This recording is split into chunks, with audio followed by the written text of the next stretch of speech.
أعوذ بالله من الشيطان الرجيم. بسم الله الرحمن الرحيم. كيف تكفرون بالله وكنتم أمواتا فأحياكم ثم يميتكم ثم يحييكم ثم إليه ترجعون. هو الذي خلق لكم ما في الأرض جميعا ثم استوى إلى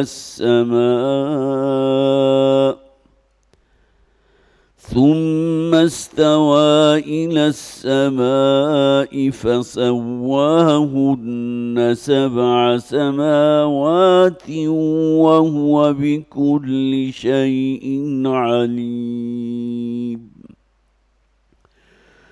وإذ قال ربك للملائكة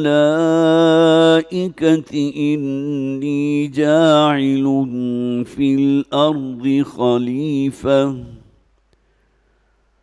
قالوا أتجعل فيها من يفسد فيها ويسفك الدماء ونحن نسبح بحمدك ونقدس لك قال إني أعلم ما لا تعلمون. وعلم آدم الأسماء كلها ثم عرضهم على الملائكة فقال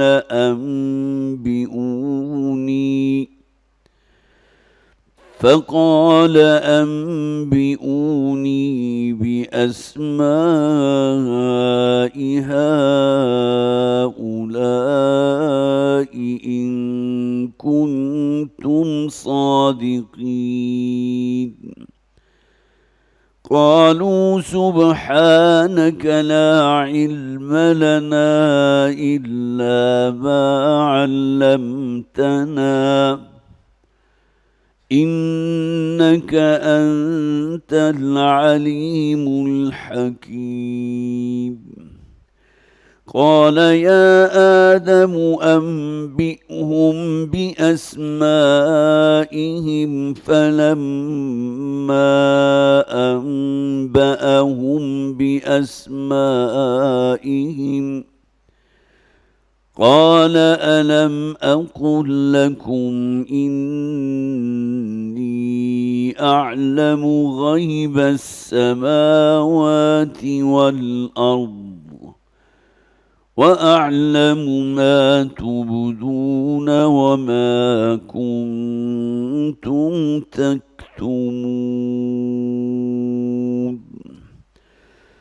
صدق الله العظيم. رب اشرح لي صدري ويسر لي أمري واحلل عقدة من لساني يفقه قولي. اللهم ألهمنا رشدنا وأعذنا من شرور أنفسنا